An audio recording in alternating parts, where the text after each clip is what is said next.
Hi, and welcome to Finding Your Way Through Therapy. I am your host, Steve Bisson. I'm an author and mental health counselor. Are you curious about therapy?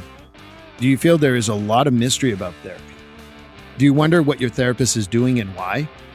The goal of this podcast is to make therapy and psychology accessible to all by using real language and straight-to-the-point discussions. This podcast wants to remind you to take care of your mental health, just like you would your physical health. Therapy should not be intimidating. It should be a great way to better health. I will demystify what happens in counseling, discuss topics related to mental health, and discussions you can have with your therapist. I also want to introduce psychology in everyday life, as I feel most of our lives are enmeshed in psychology. I want to introduce the subtle and not so subtle ways psychology plays a factor in our lives. It will be my own mix of thoughts as well as special guests. So join me on this discovery of therapy and psychology. Hi, and welcome to Best of Season 1 of Finding Your Way Through Therapy. Every season, I'm going to do 2 episodes that are considered best of. The first one will always be the one that's most downloaded. And the most downloaded one was my conversation with now Sergeant J. Ball of the Framingham Police Department in Framingham, Massachusetts. I think that there's no question that that conversation flowed very smoothly, that it was very entertaining, and a lot of people gave me a lot of feedback, not only with first responders, which most of you know that I work with a lot of first responders, but also other people who felt that it lifted the veil and was a very honest to goodness conversation, which I give credit to Jay. He's always been that way. And yes, I mentioned that he's my friend, and I think that that really helped.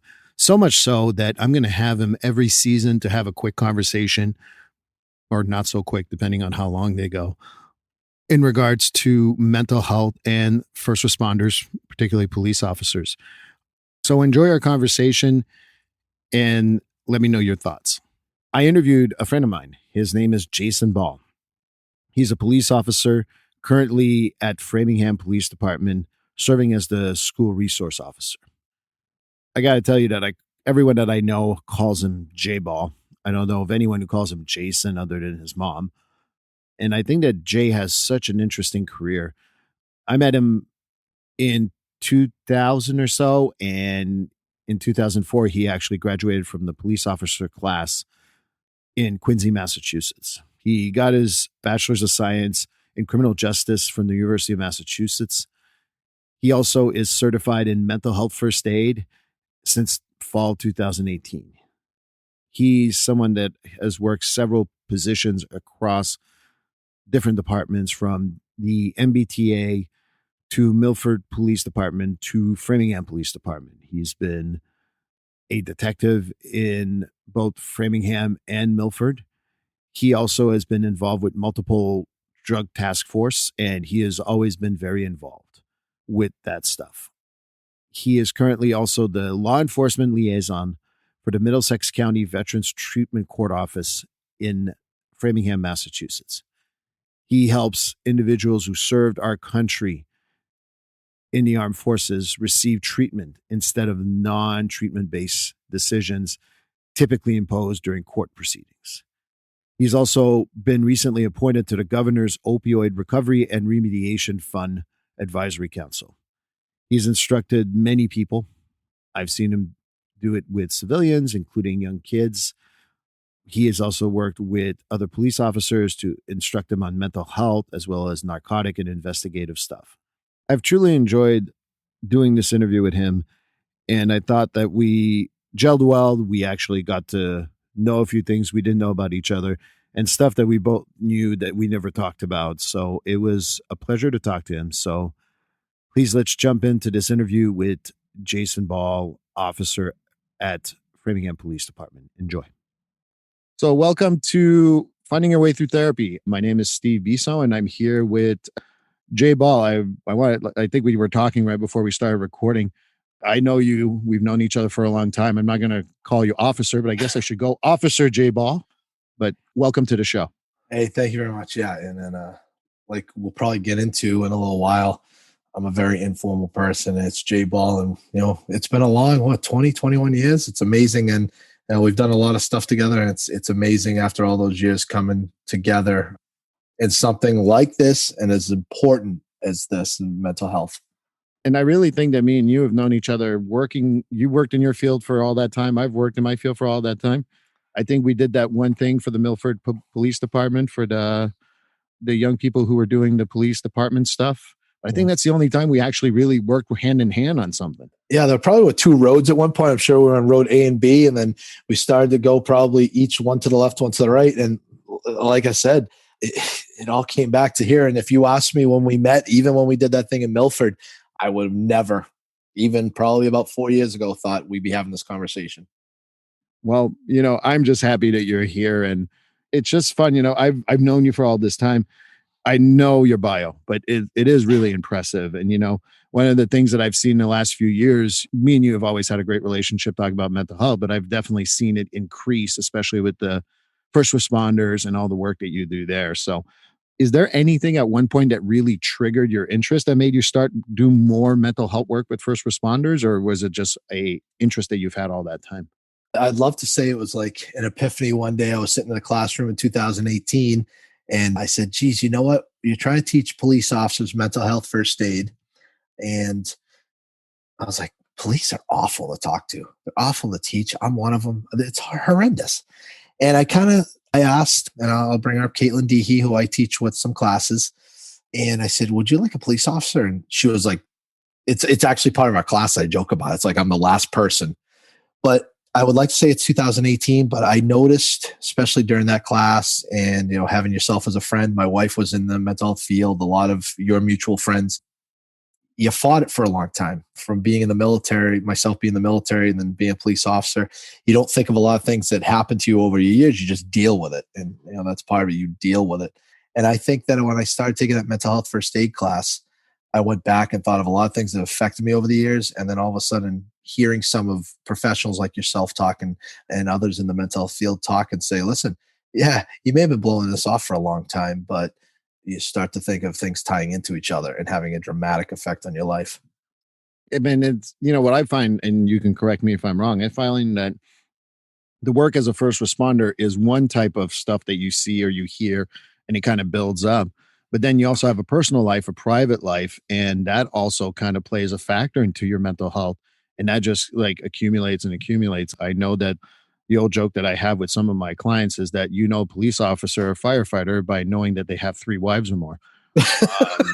Um, and I'm still on one. I'm across. Hey, I'm pulling for you. You know that. I've known Donna Marie for a long time. So, but at the end of the day, I think that's, and I don't know what your thoughts are, but I feel like it's not just the job, it's outside the job. And all that just accumulates with time. Never mind if you've served this country like you did. I look and just part of the mental health first aid. And I'm sure the statistics have changed. I know they're updating them, but one thing that jumps out at me, and I spent some time on it when I start teaching, is 40% higher domestic violence rate than the general population for police officers. And I kind of break that down a little bit when I talk to everyone. And it's funny and I'm not trying to toot horns or whatnot, but it's like you break it down to that. It's like you're out there, whether people like police or not, you're out there, you're doing anything, and now everything's recorded. So you're on your best behavior, which you should be anyways, but even more now that everyone does record, everyone's watching. But then you go home and that door closes. And maybe you're just trying to chill out by yourself. Maybe you're watching Sports Center, as we know, goes over and over, every half hour, it's the same show. And then next thing you know, the one person probably in that household that cares about you, the one person in the world that probably cares about you other than your parents, is just making sure you get to bed, get some sleep or whatever. And next thing you know, everything you've built up inside from that shift, whatever you may have dealt with, whatever you held in when that phone was watching or you were on your best behavior, as people would say, you explode on that person. And I try and explain that as that's why we're 40% higher. And not saying any other,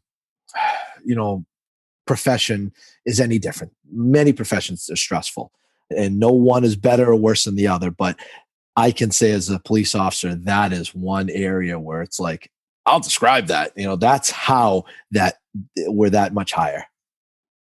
But I also think that, and this is something I've talked about having worked with individuals who've had domestic violence or issues at home in general, whether being a good father or a good mother, or because we're going to say males here, but obviously I work with females who are in the first responder, police, fire. one of the things that I also see is that you also explode on the person that's the safest around you. Whether there was a camera on you or not, it's usually the safest person that you go after because you cannot do it in public. And when you're with a bunch of officers, there's, we'll go into stigma a little later on. I know that's important to you, but it's also like you can't yell at an officer. If he does, you might blow it off, or you got to make a joke about it just to survive the moment. But the safest person to really process your stress is the one at home. And unfortunately, that's also the person you feel the most comfortable exploding on. So I don't know if that makes any sense to you, but that's how I've perceived it. No, no, I also agree with that. Probably will steal that next time I go out teaching mental health first aid. It's one thing. No, it's huge. You explode on that person because that's the one person there. And I always use that one person there. But yeah, you feel safer on that person. One, and I'm not talking, yes, things do become, in some instances, unfortunately, are physical, but even just that verbal argument, it is. You trust that person and you figure if I can explode here, even though it's absolutely probably the wrong place, wrong time. It's not right. You shouldn't be doing it. It happens. Unfortunate as it is, but exactly like you said, yeah, it's the one person probably you trust and the one person that you're safe around. Yeah. And and for those of you who may not work in this type of field, domestic violence includes also verbal violence. And domestic violence is not just hitting someone. So we just want to clarify that for those who may not know. And I think that that's what happens. And the other thing that I always think about the mental health that affects first responders, you can correct me if I'm wrong too, is that you might do 3 to 11, 11 to 7, 7 to 3 or whatever, but those shifts get repetitive. And then there's kind of like there's a detail to take here. Details are when you see police officers on the side of the road, for example, just directing traffic or whatnot, and then you take that on and then you get addicted to those, and there's like other stressors that come in. So it's not even just the work, it's the extra work that comes with being a police officer. And even though you're not wearing your badge today, well, you can't see it, but I promise he's not wearing his badge, you're still wearing the badge. Yes. Yeah. You bring up details is a good point. Overtime is a good point. People see police officers' salaries and like, those guys get paid way too much. And a lot of that is details on it. That's that officer working 80, 90 hours a week, 60, 70 hours a week. Sometimes it can be controlled. Sometimes an officer's in a special unit. Like myself, I was a detective for a long, long time. And it is an addiction. Even just lately, someone called me, hey, geez, Jay, this person's got a gun and blah, blah, blah. And you love it. If you love what you do, you're addicted and you'll leave your house on Saturday on your day off at 7 o'clock at night to go and write a search warrant. It's addictive, but it does all build up inside you. Yes. And the last point on mental health, the other thing too, we've been in social settings multiple times, me and you.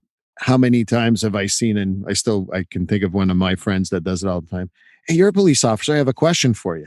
And you're like, okay, the first one is good, but once you're up to number 27 in the same week, it gets to you. And I don't know, I'm not even in your field, but I don't know if that also is another stressor that increases the mental health stressors on people because they expect you to know what policing is, what the law is, what the conviction is going to be, how long they're going to be in jail, which jail. I mean, it gets a little strange, I think, for you guys.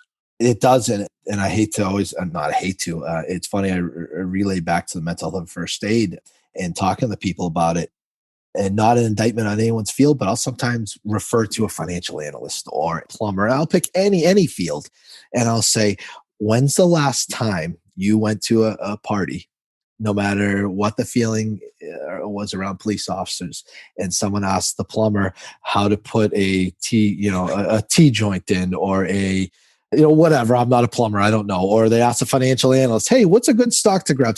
They don't. They want that exciting story from the police. And I can tell you, yeah, there's been a lot of them in my 17 years. However, some of the exciting ones you don't want to rehash. And I don't want to say exciting. They're usually when the police get involved, it's people's worst day. People don't call the police because they say, hey, is J Ball there? I want to say hi. No, they call us because they're having a bad day. And those stories, though, car chases people talk about, and what's the worst thing you've ever been to? Well, if you ask me, and I won't get into it right now, if it comes up later, we will. But what's the worst thing you've ever been to? I don't want to talk about that. That's not what I don't want to. And you see police officers, and I bring it up in the training. How many of you avoid gatherings? How many of you, when you're off duty, don't want to go to a family function, a friend function? Because these things do happen. I'm not saying don't go up to the police officer and ask them, questions, because yeah, it happens. But it's like sometimes the questions that are asked, it's like, they could be not misinterpreted, but triggering would be a good thing, you know. And I think that's part of why some police officers like to be with other police officers and firefighters want to be other firefighters when they go on gatherings, because they risk less having those questions. They won't get asked these things. One of the things that, I don't think you ever said, Steve, this is what you need to do, but we've had this conversation on semi form. I've never asked you for a story. I think you've I given don't me remember. stories, Yeah, I could have given you stories. Yeah. but I never asked for a story. And when they come to therapy, I do the same thing. I never ask for a story. I'm like, they're going to come with it. And if there is a story, that's great.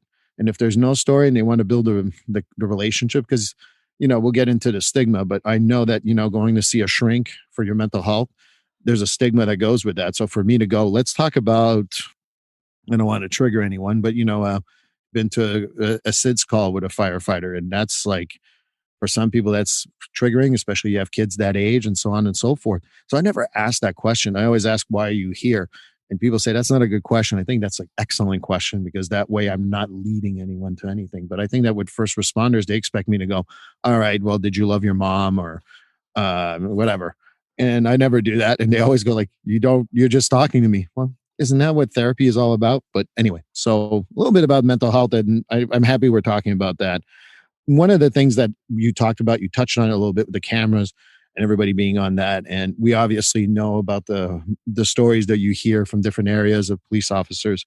And there's a lot of different pressures that are on first responders, particularly police right now. How are officers and first responders in general dealing with that extra pressure, not only having the camera on, but other stuff that goes with that? And unfortunately, there's a lot of different stories that go out there, and obviously there's sometimes an overgeneralization that occurs. And like one bad officer, obviously the rest of the officers are all bad, and that's a lot of pressure for you guys. So how do you guys dealing with that? How do you feel you're going when you're doing your classes of first aid, mental health, and stuff like that? I'll speak for my on this one. I'll speak for myself. I won't generalize it, but myself. You could ask me a few years ago, and I said, "No, I don't want a body cam," and that's not because I'm doing anything wrong. And another thing I want to say about this is you should always be on your best behavior. There shouldn't be a camera over your shoulder or on your chest or on your, your visor, your hat to show you're doing a good job. And we can go into a 3-hour conversation about body cams. Personally, like I said, a few years ago, would have want one. Now I do. I would want one for the public to see what happens every day. And unfortunately, to protect myself, I go out there every day. Yes, I'm a police officer. I've been in some, drug units and stuff, and people don't like you, but you still go out and do the right thing every day. And if you do the right thing, you shouldn't have to worry if there's a camera on you. You shouldn't have to worry if there's, a body cam attached to you. You shouldn't have to worry about any of that stuff. And this is where I'll divert from my personal opinion to bringing up Chief Baker in Framingham. When I lateraled over to Framingham Police from Milford, I believe he was still a sergeant. And I thought the guy was in the military. He brings that command presence about him, but he would end every roll call with, remember, you're being recorded. And not that people are going to go out and do the wrong thing, but keep your wits about you. Do the right thing. Yes, there's a part of us that need to be warriors still. I know there's a big push for the whole warrior thing to be pushed up. There's a piece of us. But at the end of the day, we're guardians. And that's the way you need to look at it. We're there to help people. Yes, sometimes things get violent. Sometimes things get hairy. However, at the end of the day, we're there to help people. And by him saying that always made you think, do the right thing. Okay. Even though, and I think my parents may have said this, and don't quote me, but someone will, do the right thing, even though no one's watching. Yeah, and that's a very good quote. It's one of the things that I always remind myself too. If no one's watching, I'm doing the right thing. Bad can happen. I'm just gonna continue a little bit on that, but first, we're listening to Jay Ball. I'm talking with Jay Ball. I'm Steve Bisson. This is Finding Your Way Through Therapy. Want to continue a little bit about talking about the stuff that happens. One of my favorite sayings to some of my clients obviously are first responders, but there's also clients who are not first responders. And what I remind them when they start talking about stuff, I say, look, understandably, I think that there's 95% or so of first responders. They want to go to work, do their job, do the best they can, and go home. Unfortunately, there's 5% that may not be doing that. And the same thing goes for therapists. There's 95% of therapists that do the right thing. There's 5% that's not so good. But at the end of the day, I think that if you look at every profession, there's always going to be those exceptions. And unfortunately, for what I find with first responders, particularly with police, they look at that 5% and say, well, they're all like that.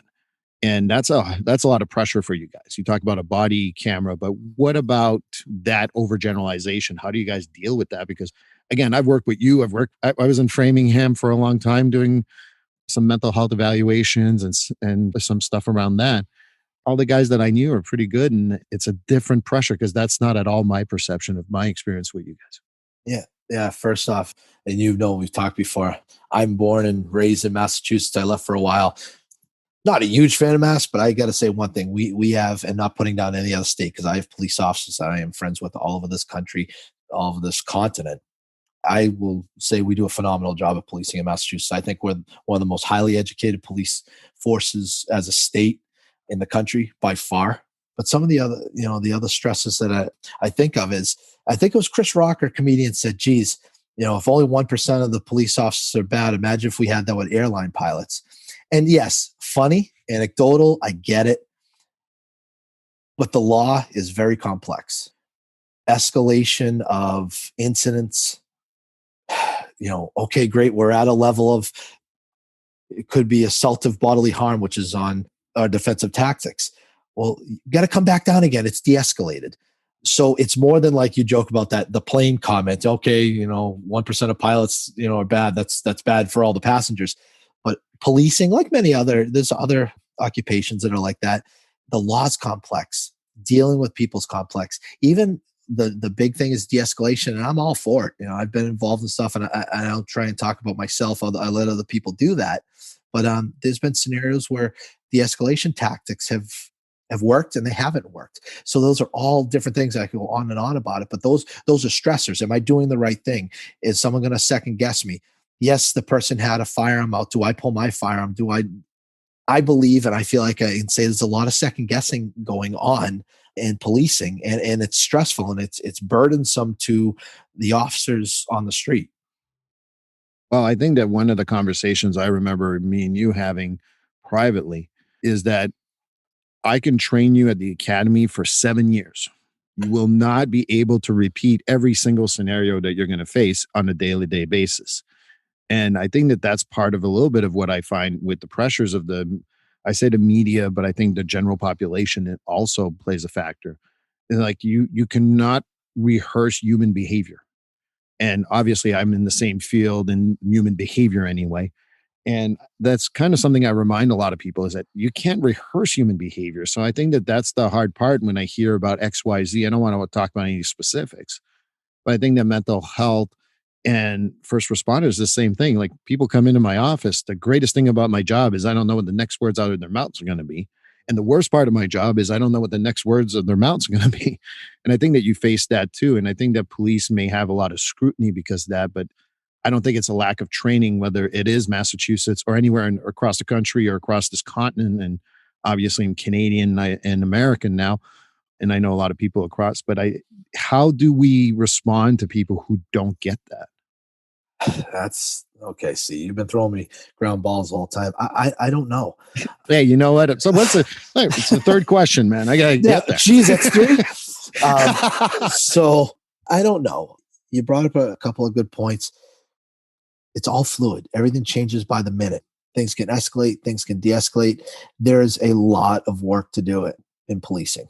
Obviously, when please, I don't want to embarrass myself and start quoting Sir Francis Peel, but the people of the police and the police of the people, or whoever. My criminal justice 101 professor is gonna lose it if I just got that wrong. But the people want change, and I get that. And things change over time. I've had younger officers go, should I leave policing altogether? And I'm like, that's up to you. That's a choice you need to make. Will things change? Sure. Are things rough right now? And I know I've got people conversely on the other side that don't like the police, or we have to fund the police and all that. I get that. One thing is I've learned not to diminish anyone else's feelings. I may not agree with different things other people say, and sometimes, and you know me well, I strongly disagree with a lot of things people say, but that's the way they feel. So everything's a stressor, and I think I've kind of diverted a little off of the question you've asked, but there's things we can change here. But even with 21st century policing, the first pillar, and building trust and legitimacy. Okay, a lot of damage has been done on purpose, maybe sometimes by some officers who are just not good. But like we said, maybe it's the sign of the times. So that building trust and legitimacy, another one of the pillars, community, getting in with the community. We do something in Framingham now. It's a top down thing that I think they call them parking walks. I'm assigned to the schools now, so I'm not involved in that so much, but the officers will have an area, park, walk, talk to people. Think to the 1950s where someone's out watering their lawn and the officer's walking down the street and pulls up to their fence. That's basically what they want us to do, and I think it's a good idea, because a sarcastic thing for people to say to each other is, "Yeah, check your beat if you don't know your streets," but maybe you should know your streets. So it's going out there and building upon the tenets of community policing, building that trust and legitimacy, using social media. We're in 2021. It's time to use social media. Okay. I've seen some police departments do it phenomenally. I've seen some that don't have anything. I've seen some in the middle. And I can go on about the pillars of policing. But the last one, and we're kind of may touch on in a little while, I think, is officer wellness and safety. So it all makes a circle. And I think officer wellness and safety are going to make policing better as a whole, not just for police officers. People may say that's a selfish thing to say, but I think an officer wellness and safety is including mental health, not just physical health, is going to change policing in a way where everyone benefits.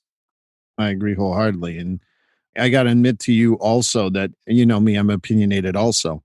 And to me, I think it's also making the police do police work and not necessarily like running after the bad guys, which is what, goddamn TV does. And I gets on my nerves personally. You're talking about community policing, knowing the beat and all that. But also, like, if someone is homeless and needs help, we don't need to involve the police. We can have social workers, we can have mental health counselors, we can have other people help in the community so the police can get to know their neighborhood, talk to people, and be humans. Because when you're running from a call for homelessness, a mental health call, and yes, they should be involved in some ways, but they don't have to be always involved. And I think that finding that balance, you talk about the four pillars, I talk about balance in everything we do. I don't think police should never be involved with mental health, but I also don't think that police should be involved in all mental health. I don't think that mental health counselors can fix everything in the community, but they can be involved in the community. It's a balance, in my opinion.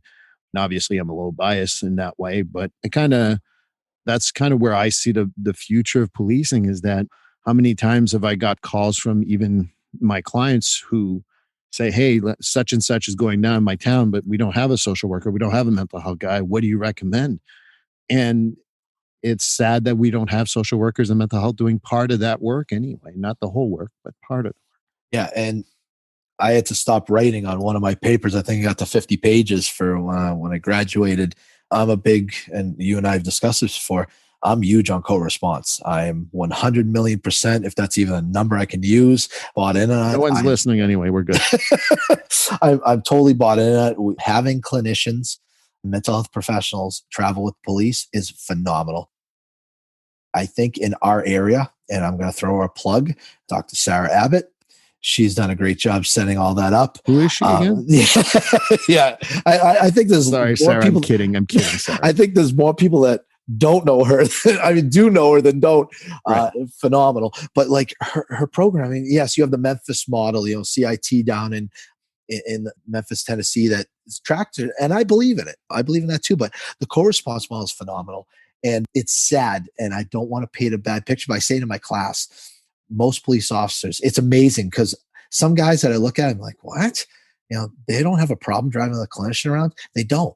It's amazing to see us. It's part of our culture in Framingham and other places around. It is. That's Framingham. We have co-response, and it's awesome. But there's been some people around that'll be like, well, I've been a police officer XYZ number of years. I've been doing just fine. Well, first of all, I beg to differ. Maybe you haven't been. I'm not going to judge you as your career. However, why wouldn't, number one, selfishly make your life and your job easier? Okay. And two, why wouldn't you want someone with you? Why wouldn't you want a trained mental health professional? If I have a person that's having a problem, mental health crisis, why wouldn't I want a mental health professional there? Because listen, my background, Steve. detective, narcotics. Yeah. I love all that stuff. I still to this day, listen, let's do a search warrant. Let's rock and roll. Let's go get the bad guy. But as the person walking out in the street, talking to cars, throwing cans at cars with an obvious mental health condition, is that disorderly conduct? Now, there will be police officers that are going to say, Jay, you're out of your mind. Yes, every situation is different.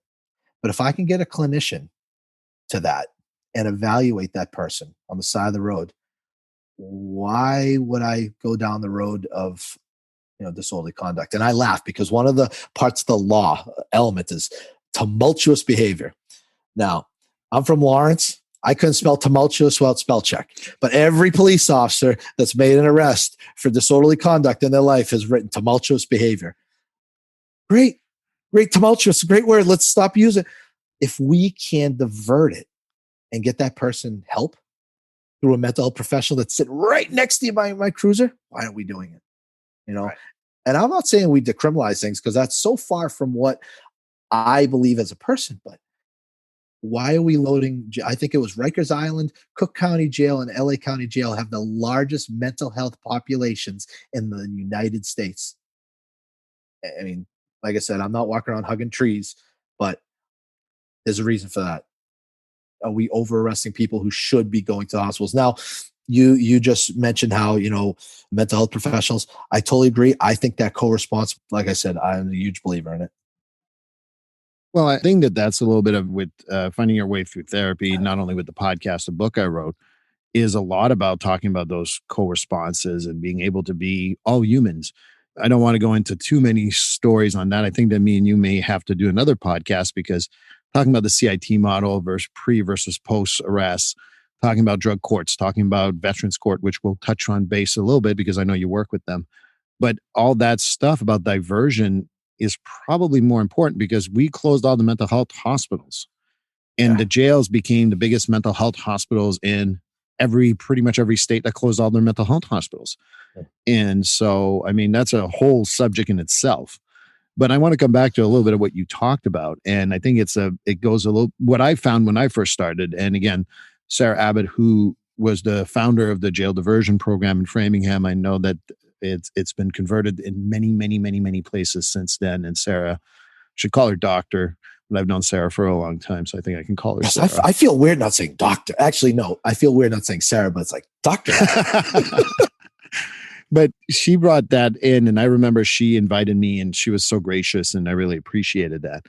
And one of the things that I felt, and I could be completely wrong, and it's just a feeling, and I'm allowed to feel whatever I want. When I went into some police departments, I think the stigma of having a mental health counselor had a lot to do with the stigma with mental health, period, including for their own. So I'm wondering if stigma, like, for me, I've seen stigma change a little bit. I've seen my referrals go up a little bit in the last maybe 5 years, but I think there's still a big stigma in mental health in the first responders. And I was wondering if that was your experience. Has it changed? And what's your view on all that? I think it has changed. Just as recent as today, we had an incident the other day, and it was a newer officer that went to it. And a couple of officers came to me and said, geez, Jay, you check in on him. And I'm not a clinician. Right now, I'm just someone who cares. But yes, I have seen a change. I think that, and it's tough to say because being in Framingham, like you said, Dr. Abbott, but, our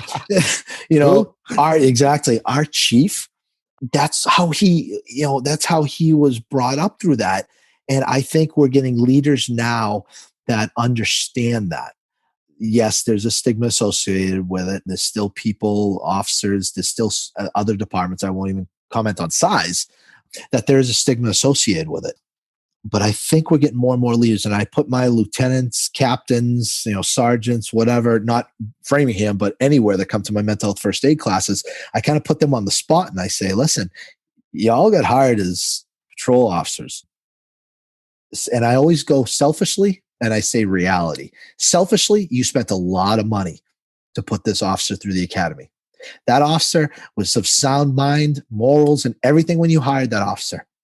But because now they've got some mental health issues because of what they've done as a police officer or as a first responder, and I say this also in class, first responder, our dispatchers. We can't forget our dispatchers, because before any officer is going to wherever that officer is going, that person is talking to that person on the other line of phone, listening to their emergency and not wanting to trigger anyone. Listening to this, I won't get into detail, but we need to remember that. So I think that more of our leaders now in 2021 are understanding of that. Yes, there are situations that things need to happen, but if we get officers and entry level officers to buy in that, listen, treatment doesn't mean, you can't say my air quotes, crazy. You're not crazy, but maybe it's maintenance.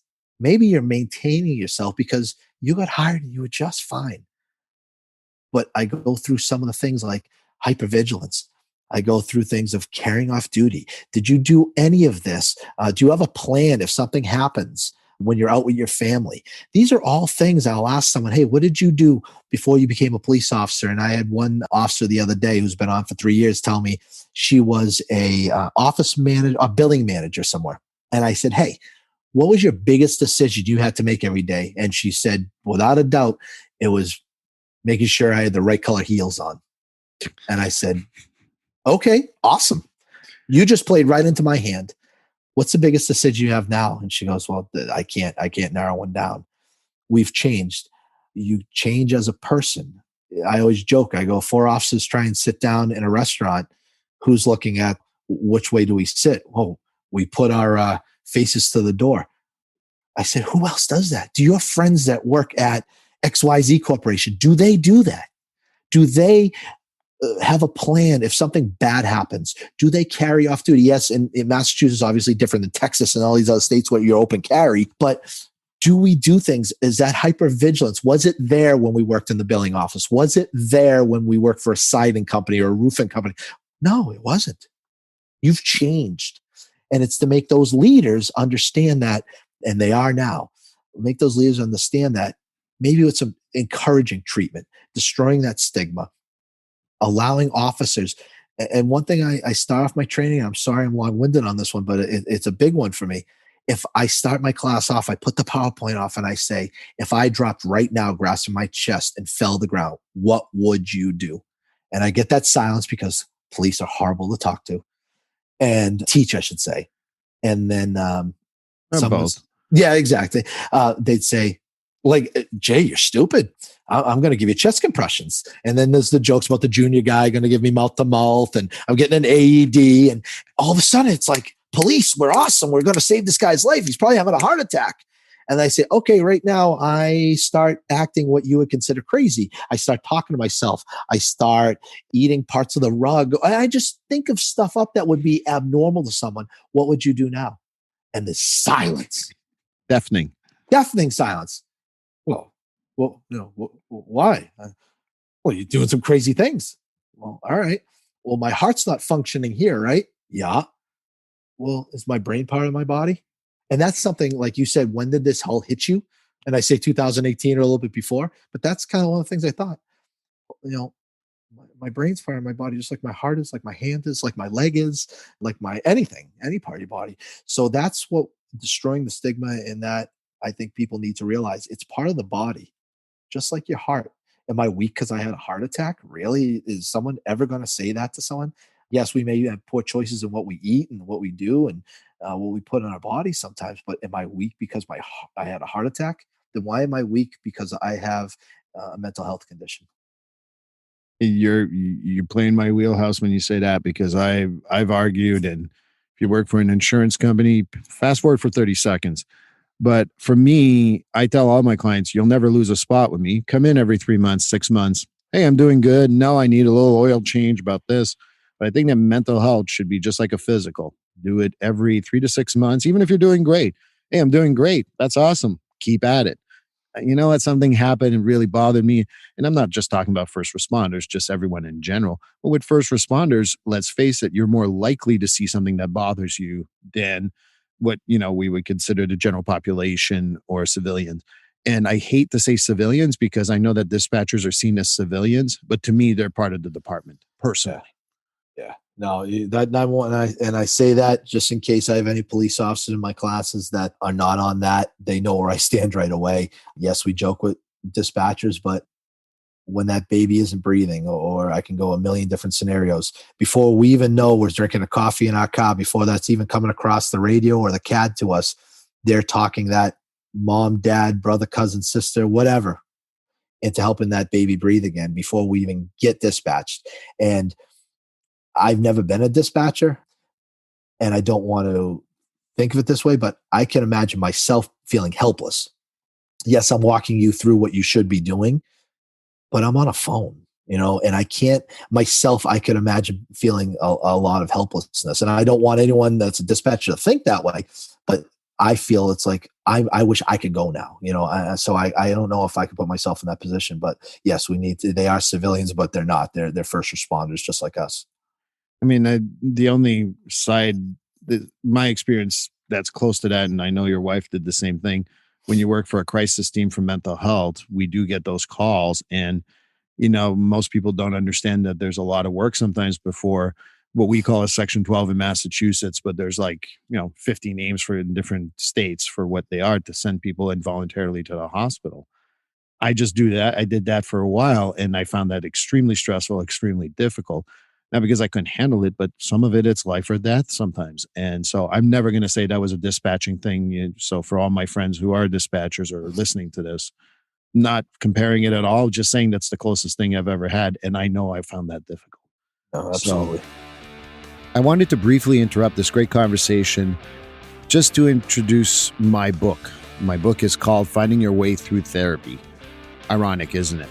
It's available on Amazon as well as Barnes & Nobles and where good ebooks are sold. In Chapter 8, I discuss the unique challenges of first responders, dispatchers, and correctional staff. Hope you get a chance to read it because it is a great accompaniment to this conversation. The one thing that I wanted to bring up about stigma, this is something that I still see to this day, but you can correct me. You're an officer. You're there on a regular basis. I still think that within officers, there's still a lot of stigma in regards to going for help. Oh, you gotta go see the shrink. Oh, you gotta go see someone for help.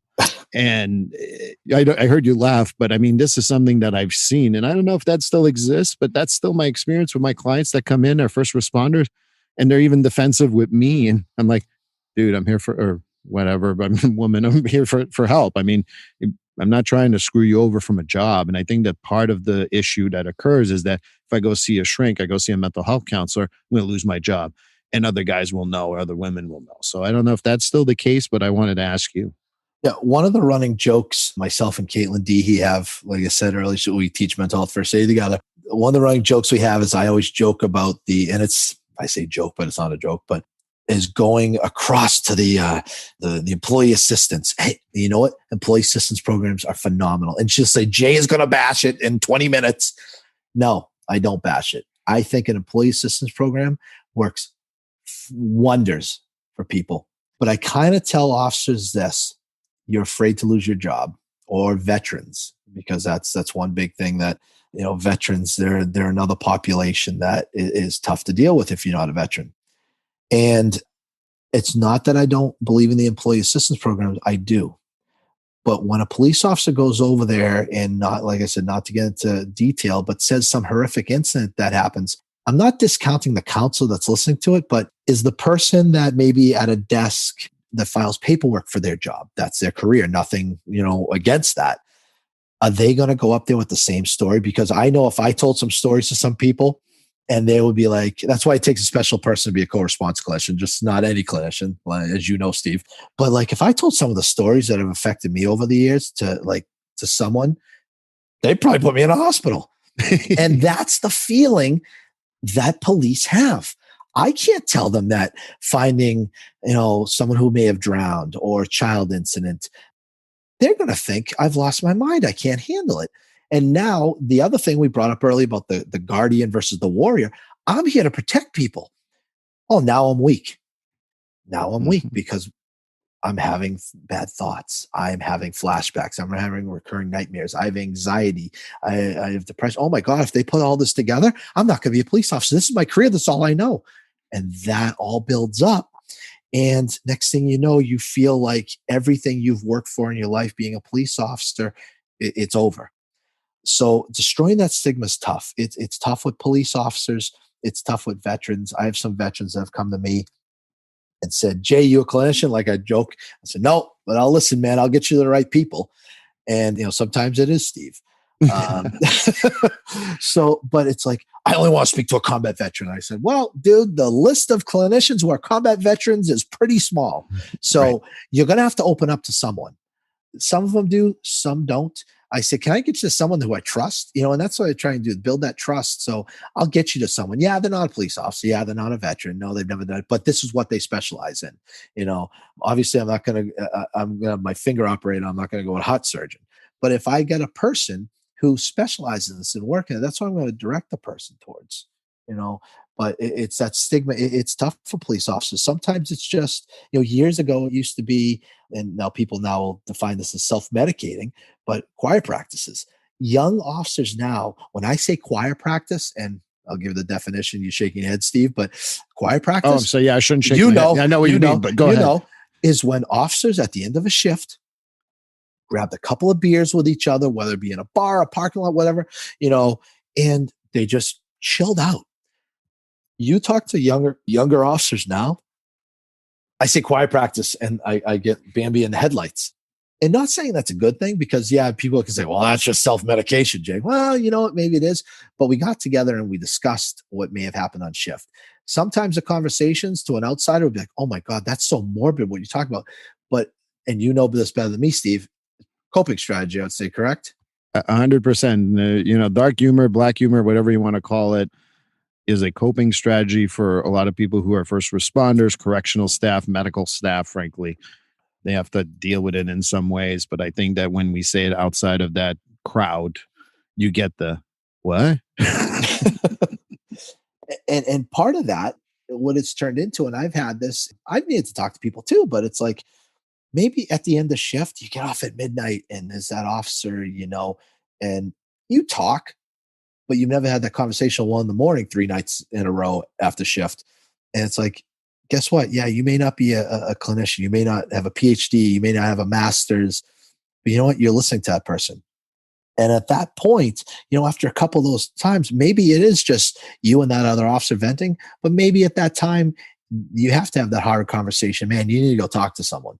All right, well, I'm going to lose my job. Bro, I'd rather you lose your job, which more than likely isn't going to happen, than you lose your life. Okay. Yes, there's been struggles and yes, there's been wrestling matches over the years, but you know what? I can think of a lot of people who fought it, a lot of people who argued it, and they're still police officers today because they went to get the help. I know right now, if I break my arm, it's going to heal and I'm going to go back to work at some point. If I get my mental health, if anyone gets their mental health with a police officer, anyone does what they need to do, recovery is possible. All right. It may not be easy. It may not be overnight, which it won't be, but your resiliency, listen, everyone sits there and, oh, you're a police officer. You're tough. You're tough. You're tough. Well, great. You may be tough and strong, but are you mentally tough? Are you willing to go and discuss your problems with someone? Right. You mentioned the groups. I mean, in every state, there are different ones. I really give a lot of props to the stress unit in Massachusetts. I know stress units in New York from dealing with them in the specific situation for first responders. And then there's the Center of Excellence for Firefighters in Maryland that does phenomenal work and never discount them. I'm going to get on my soapbox for a second here. It is Finding Your Way Through Therapy, my podcast. I can do whatever I want. One of the biggest problems I have with the mental health stuff is I hear that and I hear what you're saying. And I know you're not in that position, but I've had so many officers or people who wanted to be officers. They're like, oh, you're in mental health counseling. And then it becomes me writing letter after letter to say, look, I wouldn't recommend someone. I've worked this field for a long time. I'm in the community. My kids are in the community. If I thought this person was in danger, I wouldn't say, yeah, they're fine to be police officers. And there's a lot of still stigma at that level that I feel still exists from the higher ups. And that's my soapbox for today. But it's something that I've seen too many times, and having to plead directly with some chiefs and like, why would I tell you this person's good? I'm in the community too. If I didn't believe it, I'm not going to say that. So it still exists, I think, sometimes at a higher level. And we just got to continue doing that education. And like you said, mental health, physical health, it's the same thing. Go get the help, get the support. this is just a part of our lives. But that's my little soapbox for today. So Yeah, it is I, my. yeah, it definitely is. Thank you for having me again. One thing, if I could just, I thought of that jumped in my mind based off one of your questions is what's an acceptable trauma for a police officer? And if I could just go into that for 1 second, you know, what do police do? Oh, they're getting caught chases and shootings. Well, I'll tell you right now, we don't get caught chases in Massachusetts because that's not how we do business here in most circumstances. And I think the statistics is, and I hope it stays this way, but 1% of police officers are getting an officer involved shooting. And but people always talk about, well, acceptable trauma, Jay, is a dead child, is a this, is a that. But what about, and I never put this to thought until I saw this retired sergeant out of Maryland. And if I were to tell you he was shot at 19 times and in the head 14 times, and that wasn't the worst part of his life, you'd think I was crazy. But it wasn't the worst part of his life. The worst part of his life was growing up. He was abused as a child, watched his mother abused, watched his father get murdered, became a police officer in New Jersey, and obviously, as I kind of foreshadowed, he was shot 14 times.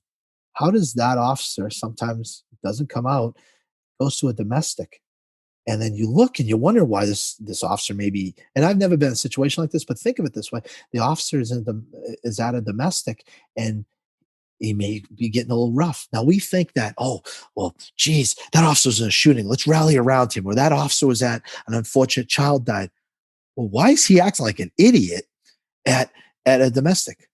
Well, all of us have pasts and we've all grown up in certain ways. And that affects that officer more than others. Now, I'm not condoning anything if the officer does anything illegal, but sometimes, and I use that example well, more because unfortunately domestics happen. And it's probably one of the family problems in domestics, the ones we go to. But do we ever think of that officer that grew up that's been resilient, grew up in a violent household as a child, and whether whoever the aggressor was, and they think of that. Could that come out at some point? And why don't we let that officer know? Listen, yeah, we go to domestics every day. Unfortunately, it's a horrible part of being a police officer, but why aren't we helping this person deal with this? Especially think of that officer from New Jersey, that sergeant. Well, we all come in with our baggage, whatever job we do. Mhm. You just tend to have a little more of people don't, as you said, the police don't get called to be like, "Hey Jay, I'm doing great. Just want to stop by, have coffee." No one does that. Well, maybe me and you, but we're not. I'm not making a police call when I'm doing that. I encourage that. I love to have coffee with people. I'll even buy. I'll give out your cell phone at some point. As we wrap up here, there's a couple of things I want to quickly touch base. I think about CISMs, and that's crisis intervention stress management or crisis intervention stress debriefing. There's two models that exist. I'm trained in that. I actually went to a training, and the woman walked in and said, "All right, so I can tell who's who by who's sitting in the room. You people in the back are police officers because you guys see everything that's in front of you. The guys in the middle, you're the firefighters because you need to be able to reach everything. And one of you's in front, I can see because that's the door. And the ambulance people are also in the middle. You mental health people, you're just all over the place. I don't know where you're at, but if you're sitting at all different places, that's you guys." And she had it right. And I love the model. And at the same time, I'm not a huge fan of the model. And I would never say that it's not good. I would just say that I'm not a huge fan. And I've heard many people tell me about how being in a group, processing crisis intervention stress management, for those who don't know, it's a process of maybe a negative event, negative occurrence in the community. And then they bring in the people who were involved to discuss and process with mental health counselors, social workers, stuff like that. I've heard mixed reviews from, first responders on that. And I don't know what your thoughts are on that. It's funny because I'll ask that in my classes, and I ask officers that go to them. It's hard to explain. I don't want to speak out of school. However, if I ended up being, I grew up Roman Catholic. If I said, "Hey, I'm going to be in that confessional over there," or else we're going to sit in a group and talk about the critical incident that happened the night before. We're going to go in the room first. We're going to go in the critical incident. We're going to stare at each other and complain about why we're there. Are we getting, I don't want to talk in front of other people. This is ridiculous. This is that. And any officer that says they're not like this, they can call me directly because officers come to me and say this. They'll do that in the group. But like I said, if I was to sit in that confessional, quote unquote, in an office and say, hey, you've got 3 o'clock, you've got 3:15, you got 3:30, you got 3:45, you got 4 o'clock, each one of those offices would show up. Now that's not statistically proven, but they will. And it goes back to the stigma. I don't want to show my weakness in front of other people. However, I need help. And it's a tough thing. I think, how do I put this? Am I sold? Like you said, you're not, 100% on them. Do I think they work? Sure. But do I think that we should bring officers in and dispatchers in and first responders in, firefighters, paramedics, clinicians who ride with us after a critical incident and talk about it? Absolutely. Do I think it is productive a majority of the time? I don't, because I think that stigma exists. But the good part is, I think if everyone was given a number at that, I've seen people reach out and have that quote unquote confessional. I've had officers in the past come up to me and be like, dude, I'm struggling with this, and this has happened. And you think it's like, all right, well, they just had a critical incident debrief. Well, why am I going to critique him on that when that person's coming to me asking for help? And at that point, and I think I alluded to it earlier, actually may have even said it, when is it time where my non-expertise in mental health is a call to Steve, is a call to Caitlin, is a call, and I'm just throwing out names in no specific order, is a call and saying, hey, can you I'm going to get them to therapy. I'm going to get this officer, this dispatcher, this first responder. I'm going to get them to talk to you, but they don't want it out in the open. They want to talk. That's kind of the way I look at it. The group part it takes a lot. It takes a lot for a first responder to open up in a group. And as much as I do, getting firefighters, dispatchers, police officers, or anybody and EMTs or paramedics who responded to a negative event or adverse event, I think is the official word we're supposed to use.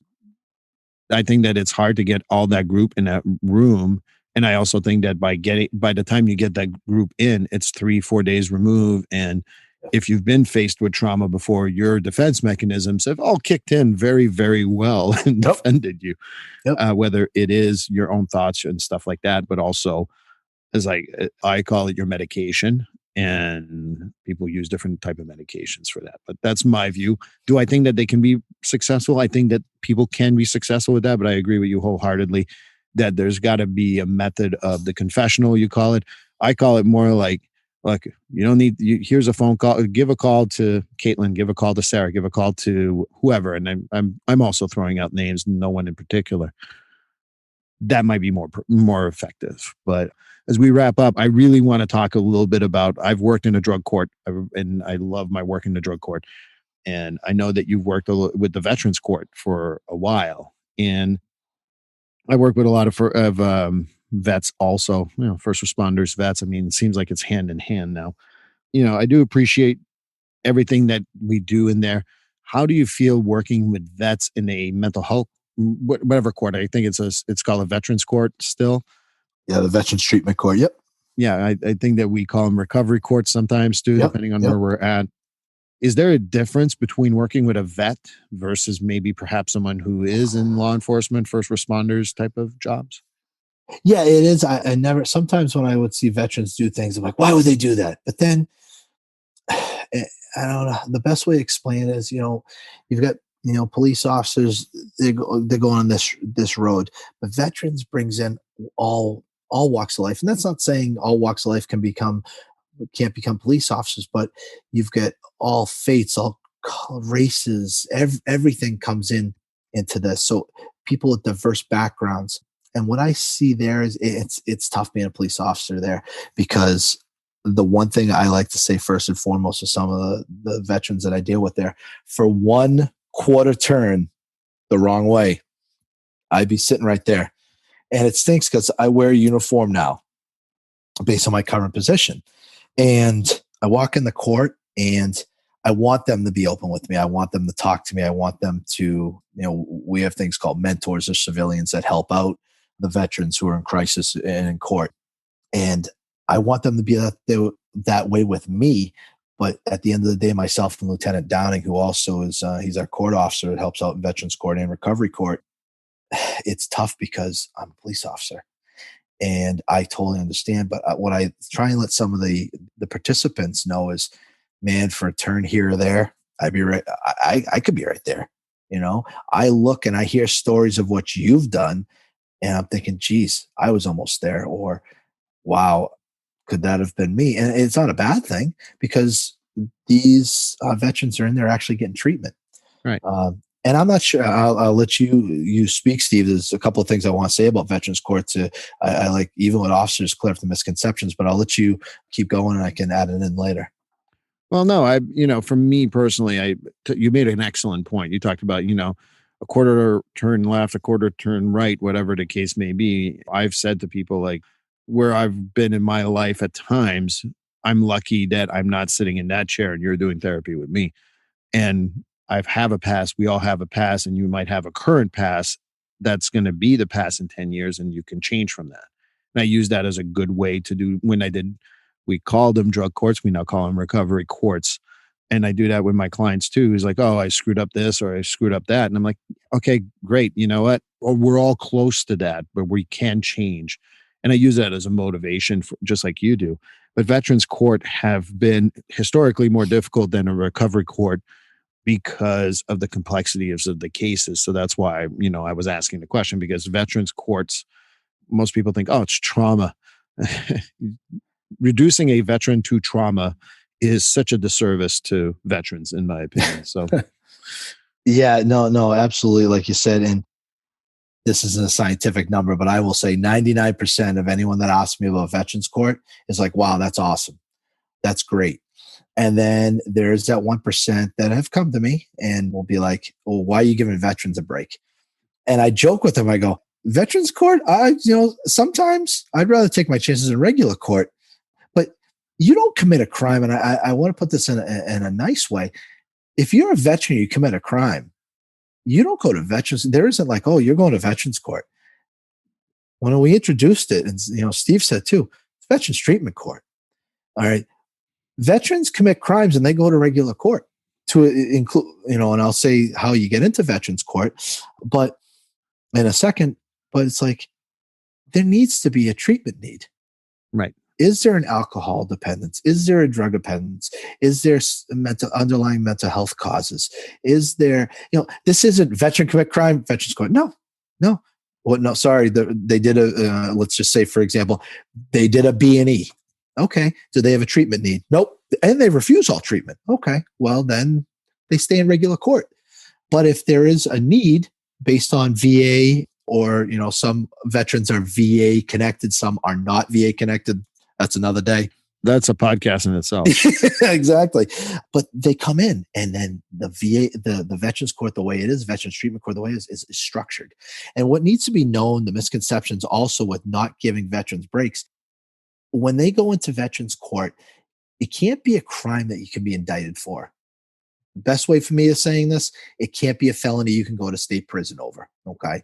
To include for example, a third OUI is a felony. You can technically, under the law, go to prison for it, not jail, house of correction, prison. And that needs to be something the district attorney's office works on with the defense attorney and the judge in the court of jurisdiction, and they may knock it down. And I can go into the complexities of, oh, now it's only a second offense. It's a third, but it's a second. Any sex offense, any arson on top of those, even though some may be in a misdemeanor category, those are not allowed. Yes, do some people that commit arson, do they need treatment? Absolutely. But it's not in the spirit of the Veterans Treatment Court. That being said, there are Veterans Treatment Courts, Suffolk County, Plymouth County, Essex, Middlesex, where I'm at, some of the courts in Western Mass, Hampshire. There isn't one right now in Worcester County. It's a huge void. It's nothing I can control. I hope that changes soon. But if you know a veteran that unfortunately has some treatment needs and is in the has got themselves in the criminal justice system, that may be an option. The how I've always explained the treatment court that we do when you talk about felonies and all that, I explain it high risk. It's got to be high risk with high need. And people are like, oh, I don't want the first DUI. The first DUI, we're going to make it worse for them if we give them treatment that's like 3 months of 90 meetings and 90 days. No, that's not going to be helpful to them. The third DUI makes sense, but I know it could be escalated. But the best way I explained it is that I don't want the person who sells drugs. I want the person who consumes the drugs. True. And we have had clients in Veterans Court that have been arrested for, if you saw it in a paper, like, oh my goodness, this person got caught with firearms. Well, like I said, there's another podcast. And then and there also has been people have dealt drugs. Have some been successful? Sure. Have they dealt to feed their, I hate to say feed their need, but to supply the habit? Yes. Maybe they were drug dealers, but why did they get there? And then there are others that they're dealing drugs for the wrong, like you just brought up, they're dealing for the wrong service. And I'm not condoning any of it. Most of my career has been narcotics. But if you look at the treatment needs of that person, why are they doing it? Do they have severe depression? Do they have anxiety? Are they diagnosed PTSD? Why? What happened to them? Did this happen to the training accident? Were they in XYZ deployment? We can go down a million roads, and this is discussed and voted upon to make sure people are in the right place for the right treatment. Having the judge there, having the DA there, having the defense there, having the police there, there's a huge team for that. So, but Jay, I'm going to wrap up here. First of all, Jay Ball, thank you very much. This has been phenomenal. I really enjoyed our conversation. I think that we came up with like 3 or 4 more ideas for podcasts. I'm ready, man. we might need to do this like a seasonal thing, and once a season, me and you can have this conversation. But I truly appreciate it. I know we've known each other for a long time. We've been friends for a long time, but I do appreciate the time, your insight, and I hope that people really enjoyed it. Again, this is hopefully one of many, hopefully with you, and thank you for being here. Thank you. And the one last thing, thank you for having me. And one thing I put out, my department allowed me to represent them, the city of Framingham Police. If any police officer out there, dispatcher, first responder has any issues, they don't feel like they can come forward, they need any help, Jason Ball, Framingham Police, call me, leave a voicemail, email me, whatever. I'll get you the right person. I'll let you feel that stigma, reduce that stigma for you. And that's Framingham, Massachusetts. Hopefully a podcast will leave Massachusetts at some point. That's big time, Steve. I know. I want to be big time. I want to be New York, baby. But again, Jason, thank you so much. Awesome. Thank you. Hope you enjoyed this best of most popular episode of Finding Your Way Through Therapy. Always enjoying talking to Jay, and apparently I will have a lot of opportunities over several seasons to talk to him. The next episode will be my personal favorite from season 1, which was my conversation about professional wrestling and psychology and how it's related to everyday life that I had with Lisa Dennis. I look forward to seeing you at the next episode.